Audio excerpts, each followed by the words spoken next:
What's up? This is John from John Brands for Photography, and today I'm going to be taking you along with the photo shoot I did with the 50mm f1.0. If you haven't heard about the lens yet, definitely check out some of my other videos on it, but Fujifilm recently just announced a 50mm f1.0 lens, and it's absolutely amazing. So again, if you love Fujifilm and love Fujifilm information, definitely make sure to subscribe to the channel for more, and let's go ahead and get into this photo shoot.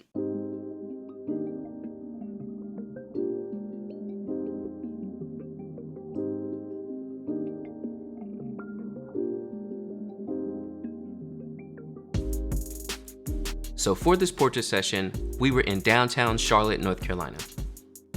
I wanted this to be a pretty straightforward portrait session, just seeing how the 50 f1 would perform for portraits and get a nice city vibe in the photos.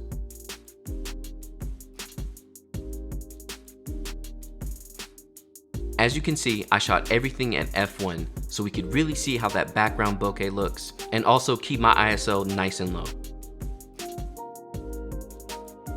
I was also rocking with the XT4 at this session and my Holdfast Gear Moneymaker to hold my camera.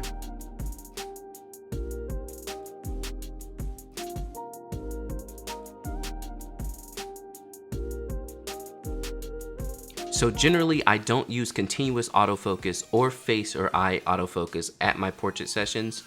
I'd rather just focus myself, but I wanted to show you all how the eye autofocus was working while I was shooting my model.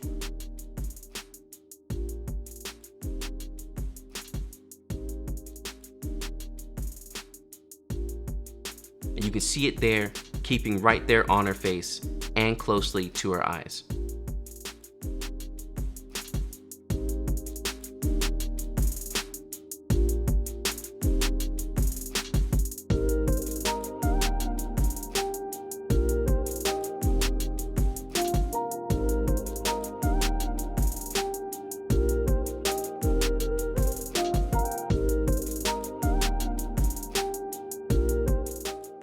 So the continuous autofocus was working extremely well on this lens, which is awesome, and I plan on doing an autofocus test coming up soon, so make sure to subscribe to check that out.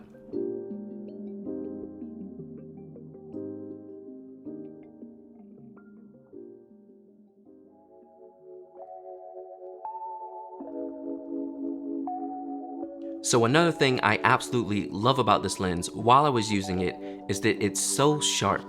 Like, I just cannot tell you how sharp it is at f1, which is absolutely amazing. The backgrounds are looking really awesome. The blur is great. You can see kind of the depth, which is why I like choosing locations like this where you have the leading lines in the back, but also the model is so separated and sharp from the background. So it's a really great lens for its sharpness.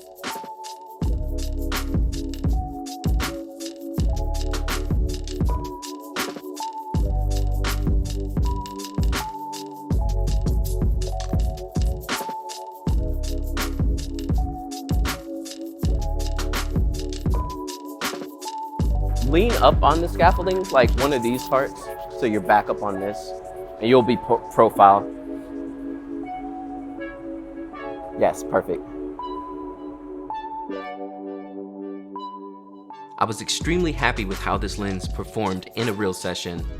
Honestly, like, it's hands down one of the best, and after I tested against the 56, it's probably gonna replace my 56, especially at weddings.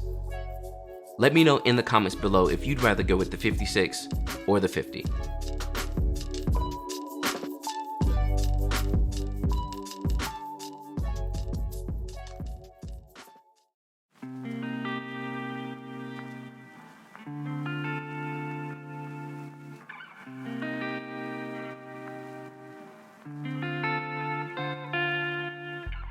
So at my sessions, I always love to do walking shots, and this really shows you the power of the XT4 and the 50 and how the autofocus is able to track her.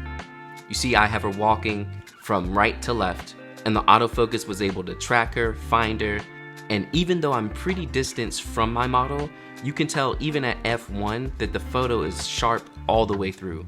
Really, this lens is sharp. I'm gonna take a It's called a Brenizer. It's basically like a panoramic photo, except the focus is you. Come up just a bit. Keep coming, right there. I like that look back this way.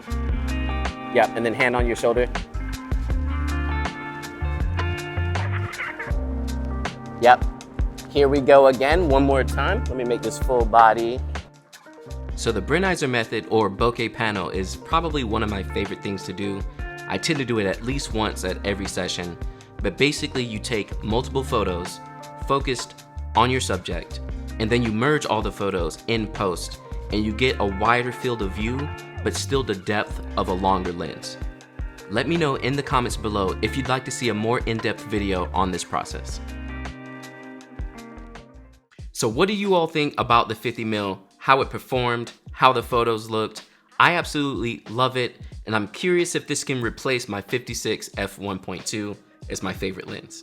Let me know in the comments below what you thought about the photos and if this is a lens you're looking to pick up. Also, if you all want to see the 50 versus the 56, let me know and I'll put that at the top of my list and make sure to get that video out to you all soon. Again, thanks for hanging out, and if you want more Fuji information, make sure to hit that like and subscribe, and I'll check you all out next time. All right, peace.